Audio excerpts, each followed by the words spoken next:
call this meeting of the Princeton City Council to order. Clerk, call the roll. Mayor Mabry. Here. Councilmember Newman. Here. Gomez. Here. McCall. Here. And Princeton. Here. Would you please stand and join us in the Pledge of Allegiance? I pledge allegiance to the flag of the United States of America and to the republic for which it stands, one nation, under God, indivisible, with liberty and justice for all. Thank you. So in our agenda tonight, we're going to hold off on the public comment, but you will still have the opportunity both at the beginning of the meeting as well as at the end. Teresa is going to introduce our guest tonight. Is going to give our presentation on our 2024 audit. Well, I don't think I have to introduce him. I think everybody knows you're Matt. Matt Schuler from Whitley will give our overview of our audit for fiscal year 24. We're ecstatic to have it done already. I think everybody was excited when we made the announcement.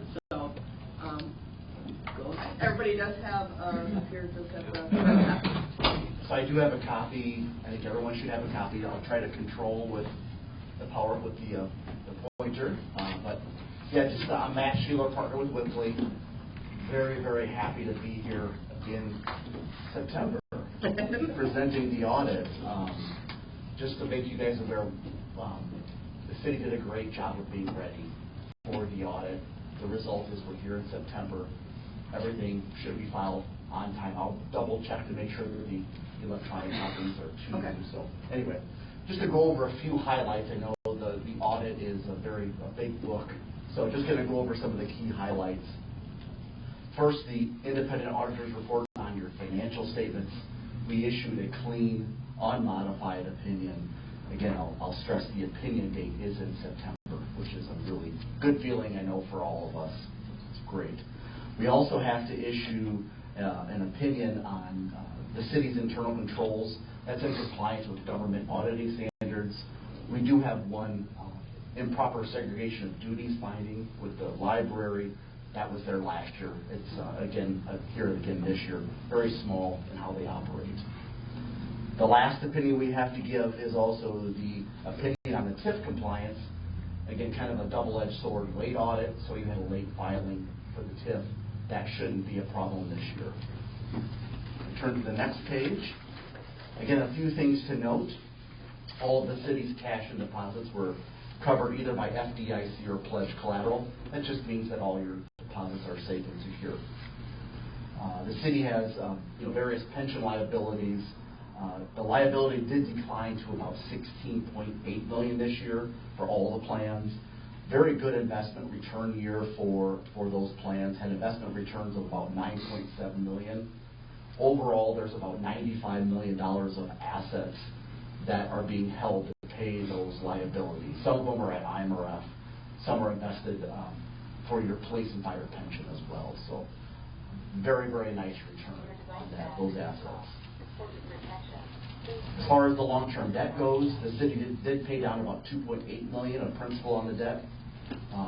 Amount to be paid next year is $1.7 million. The city also has a post-employment benefit liabilities because retirees are allowed to stay on the health insurance. That liability increased to $7.6 million. I noticed I've got a typo it's not in 2026, it's in 2024. So the next page is just a little snapshot, too, of the governmental funds revenue. So this is everything except your utility department, just to kind of show you year over year how your revenues are received. You can see intergovernmental revenues very comparable year over year, a slight decrease by about 1%. A lot of it's because the miscellaneous, which includes investment income, the city got really good investment returns on their deposits. So that's why that did tick up in the current year. So again, property taxes represent 10%. As far as the expenditures go, again, everything except your utility department, you can see how public safety continues to be the largest share of how the city spends their money. That and public works. See, between those two, well over 50%. As far as the utility department, what I try to do is I'm going to try to continue to build this out to more of like a 7 to 10 year schedule. But how this is working, this top line that we have on this particular page, page 6, is your revenues. The middle line is your operating income, then your net income is the very bottom. So you can see how the revenues have stayed very consistent over a 6-year time frame. And your net income continues to be consistent in that manner as well.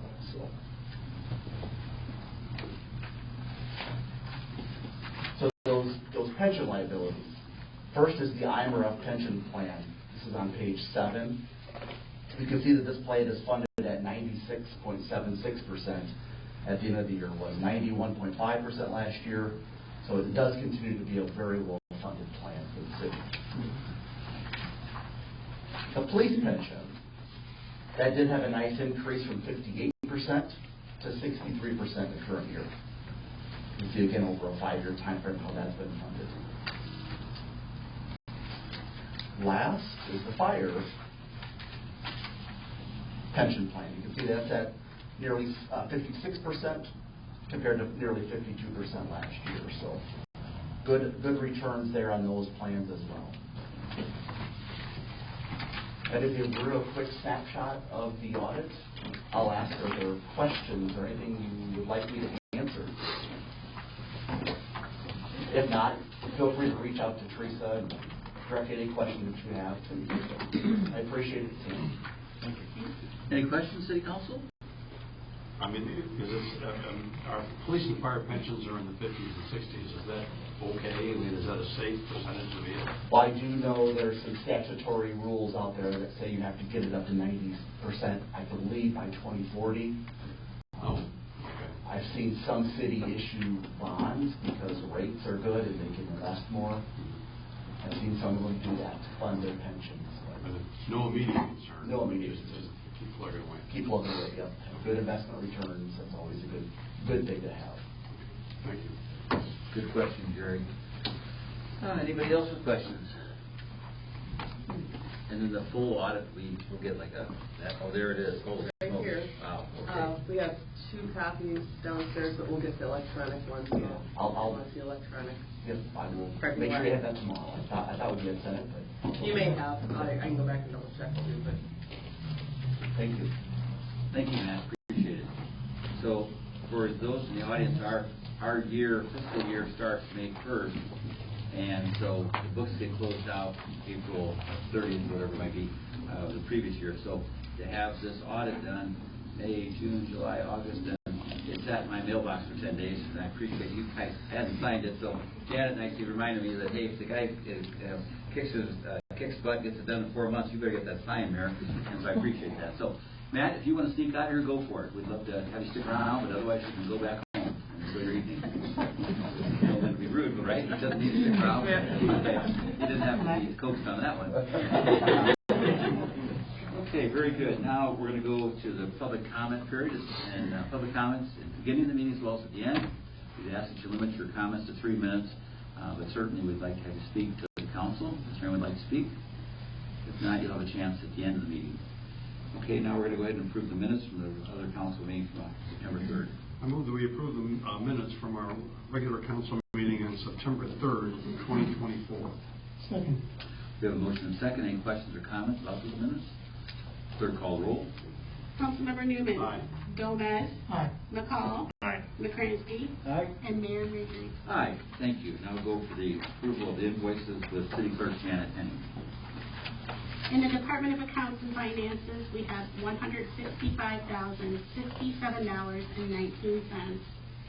In the Department of Streets and Public Improvement, $684,311.59.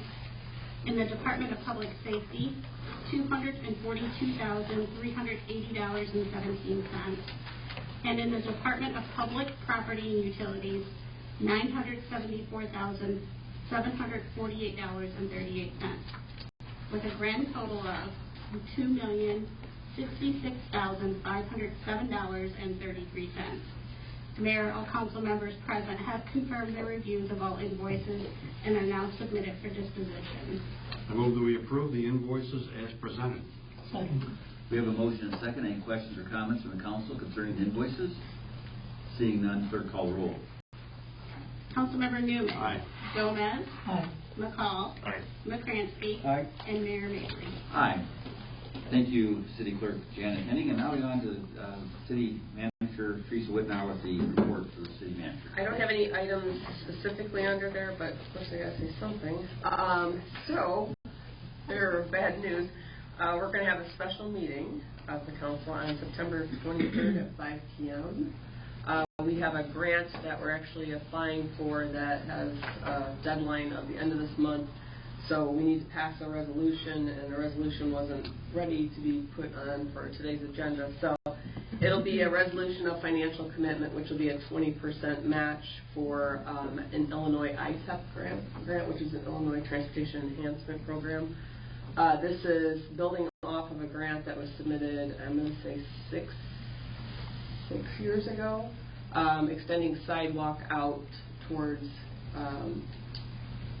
alleys, that direction, from the railroad tracks, heading north, but we're also going to add in a stretch that will go to ACE, so we can get people to go to ACE and Ollie's and then out to Community City Park eventually. So that grant is going to be ready to submit at the end of the month, but we'll just have to, it'll be a very quick meeting to pass the resolution.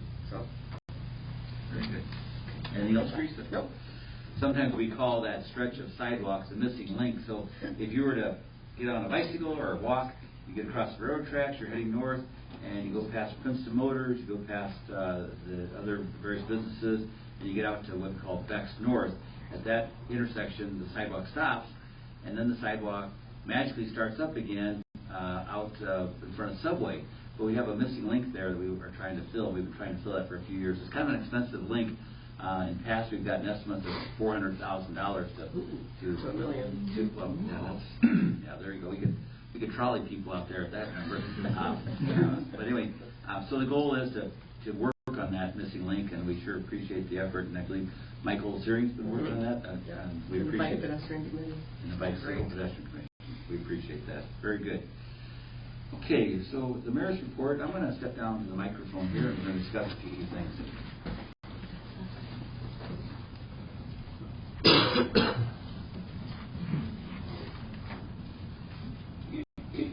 So tonight we have the Daughters of the American Revolution. They're going to be speaking for a moment, and I'm going to issue a proclamation. And I'm going to go ahead and, if you would please, Nancy, you're going to be representing the DER. I just come on up here, please. And yes, you got Gail. Yes, thanks, Gail. Come on up here. If you don't mind, I'll go ahead and issue the proclamation, and then you can go ahead and give us a little more information about the Constitution Week. Proclamation of Constitution Week. Whereas it is the privilege and duty of the American people to commemorate the 237th anniversary of the drafting of the Constitution of the United States of America with appropriate ceremonies and activities. Whereas Public Law 915 guarantees the issuing of a proclamation each year by the President of the United States of America designating September 17th through September 23rd as Constitution Week. Now therefore I, Raymond Mabry, as Mayor of the City of Princeton, Illinois, hereby proclaim the week of September 17th, 2024 through September 23rd, 2024 as Constitution Week in the City of Princeton, and urge all citizens to study the Constitution while reflecting on the privilege of being an American with all the rights and responsibilities inherent of that privilege. Signed and sealed the 16th day of September, 2024. Myself and then Janet Henning. I'm going to give that to you. Thank you very much. You're welcome. Then go ahead and give us a brief update. We appreciate this. Yep. My name is Nancy Gardner, and I'm the current regent for the Princeton, Illinois chapter, Daughters of the American Revolution. With me, I have Gail Little, who is the Constitution Week chairman. Daughters of the American Revolution, we have certain goals. Our goals are historic preservation, education, and patriotism. We are a service organization. Every year we give over 1,600 hours of public community service to the area around Princeton, Illinois. Nationally, the DAR gives over 5 million hours of service to America. Our Constitution was signed by 39 of the 55 delegates to the Constitutional Convention in Philadelphia on September 17, 1787, 237 years ago. Some of the delegates refused to sign, as there was no Bill of Rights at that time. 2 years later, in 1789, there was a Bill of Rights. Another delegate refused to sign because there was nothing in the Constitution to stop slavery in the United States. In 1955, the DAR petitioned Congress to make September 17th through the 23rd Constitution Week. In 1956, Dwight Eisenhower signed it into law. Since that time, the Daughters of the American Revolution have honored this week by doing programs for schools and organizations. When the delegates to the convention left Liberty Hall at precisely 4 p.m. On September 17th, bells rang out throughout Philadelphia, calling the citizens to Liberty Hall in order to celebrate our Constitution. This event is commemorated annually by the ringing of the bells by Daughters of the American Revolution at 4 p.m. every September 17th. So if you have bells for tomorrow, we would appreciate if you went out to your front porch and rang them at 4 p.m. So thank you very much for making this a proclamation. We're very proud of our Constitution and our United States of America. Thank you. Very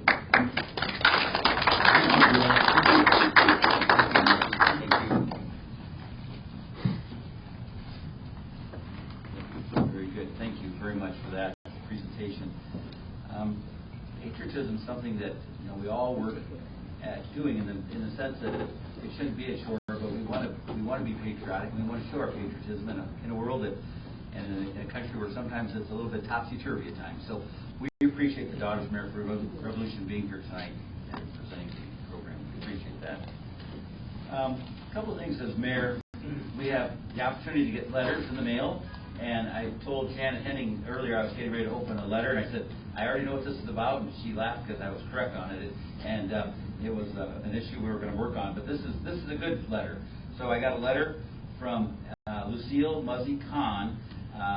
Muzzy, for us folks our age, she was a substitute teacher, and her husband and her Doug ran an old-fashioned machine shop in Princeton where they ground valves and they turned crankcases and all that things that you don't even do today. You know what I'm saying? It was a neat old machine shop right here in Princeton. So Muzzy, we won't tell her age, but Muzzy's a retiree that is still very active. So here's the little thank you card. It says, please give a special thank you to Aaron Christensen at the Street and Sewers Department. I lost my wedding ring in the sewer at the corner of Peru and Main during the great parade held last weekend. On Monday morning at 8 o'clock, I called the street department and told my story of sorrow. About an hour later, he phoned, followed up with a actual visit to my home, returning the ring to me.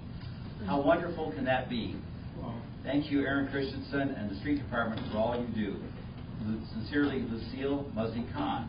And I called and talked with, so you've got the street superintendent, Aaron Christensen, and Eric Elberg's the foreman. And I said, how did that all take place? And they said it was a combination of things, but they said Gabe Bunnell, who works for the street department, he actually noticed something down in the manhole like Sunday afternoon. He said, man, this looks like a ring. He said, but we thought maybe it was just some little kid's ring. And then sure enough, when Leslie called on Monday, they knew where to go to find that ring. So it's a combination of efforts on the street department, and we appreciate that. That's nothing better than a positivity present for our employees in the street department. And Muzzy sure appreciates finding her ring. So with that said, we have one more thing that I could, and Marty Crancy's going to give us a little address here about what's coming up in the city of Princeton. Well, they're having a bike ride through Illinois, starting on the 24th of this month and ending on the 27th. According to their flyer, it starts at a town called Metropolis, and they ride to Rockford. I'm not really loud anyway. I'm trying to speak up. So anyways, they're riding from Metropolis to Rockford, and they're stopping in Princeton.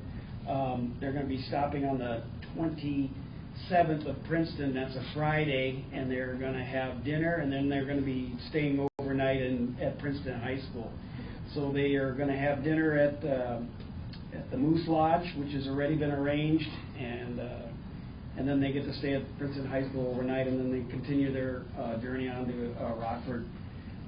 It's a great event, and it's for Gold Star families, and we do have a couple of Gold Star families in Bureau County.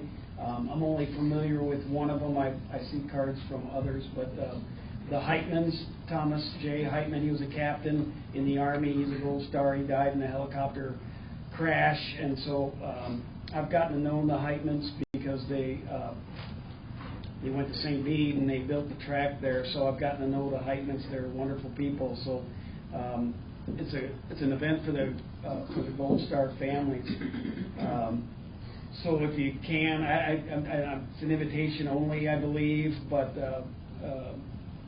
I'm not sure if they're opening the doors to everybody. But any kind of a donation goes towards the Gold Star family memorials if you care to donate that. And then lastly,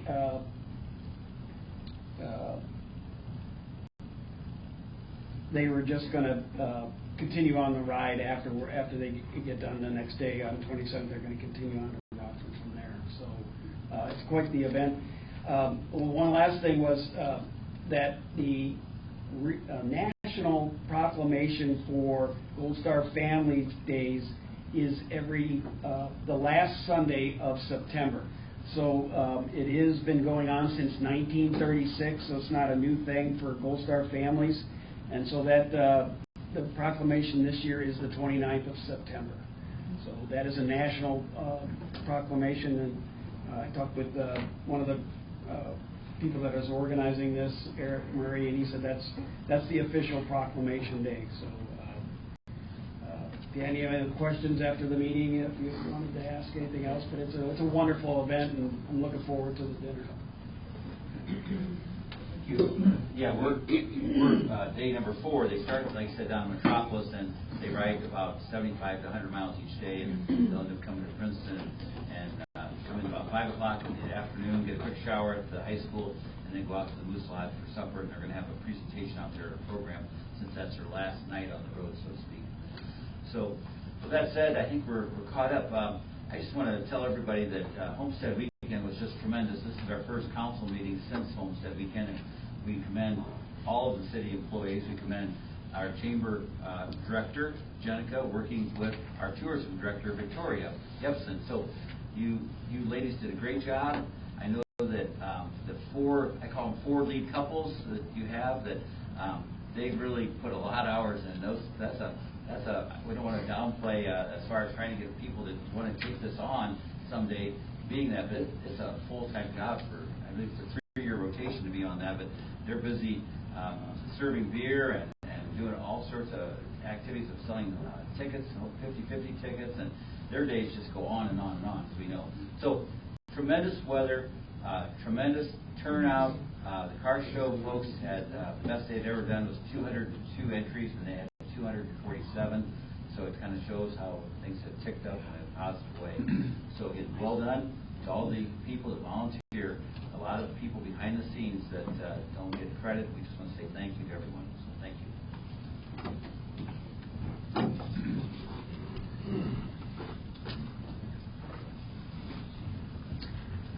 Okay, we're on to any old business before the council this evening? Any new business before the council? And finally, any public comment from anyone in the audience? Okay, Victoria, please.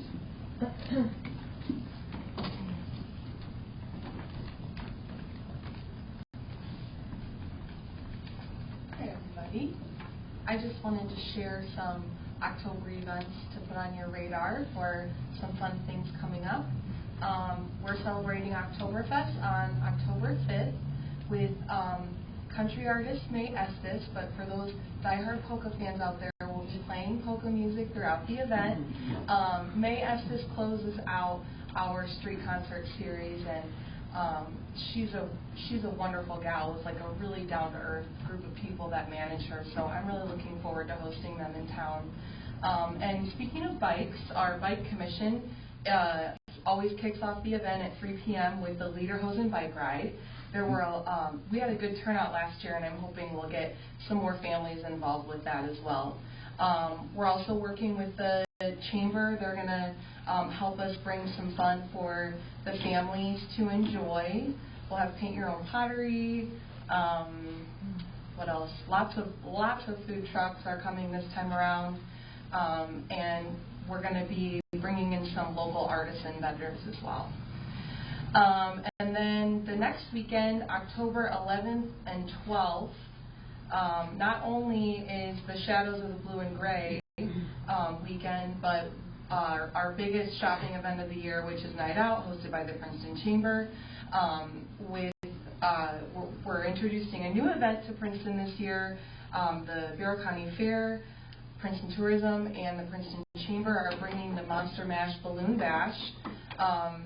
The Halloween parade is going to bring everyone down to the fairgrounds, where we'll have a night of fun with tethered rides, a balloon glow, a Halloween movie, and much, much more. And there's all the traditional Halloween events throughout the weekend: trick-or-treating on Main Street, costume contest, also the History Center is hosting their Dearly Departed Voices of the Clark Norris Museum, which is a paranormal presentation. It's very interesting, so for any of you people that are into that kind of thing. Yeah, lots going on next month, so thank you. Thank you very much, Victoria. We appreciate that. We'll wrap this up. One of the little perks a mayor gets is to be able to be invited to new and unusual things for the mayor anyway. And about a week ago, maybe it's over a week ago, I was invited down to the Barrel Society for the ringing in of Oktoberfest. And it's customary in Germany, which I didn't know this was until Nick told me, that if you are the mayor of a small village, that you go down to the local pub, brewery, and they would tap the keg of beer for Oktoberfest, and the mayor gets the first pours the first beer. And so after 65 years of sobriety, I've actually had my first beer, and so now the joke is that after being around Nick, I'm going to get a tattoo next. And we appreciate Nick, and I mean all sincerity, what he does for Princeton and bringing people to town. So the mayor had his first beer, and I'm working on that tattoo next, and we'll see how that plays out. So we appreciate Barrel Society and again what they do. With that said, if you would, Jerry, please. Sure. Move that we adjourn our regular meeting this evening and reconvene for our next City Council meeting on Monday, October 7th, 2024, 6 p.m. at City Hall. Second. You have a motion and second. Clerk, call the roll. Councilmember Newman. Aye. Gomez. Aye. McCall. Aye. McCransky. Aye. And Mayor Mabry. Hi. This meeting is adjourned. Feel free to stick around and talk to your council. Thank you. Okay.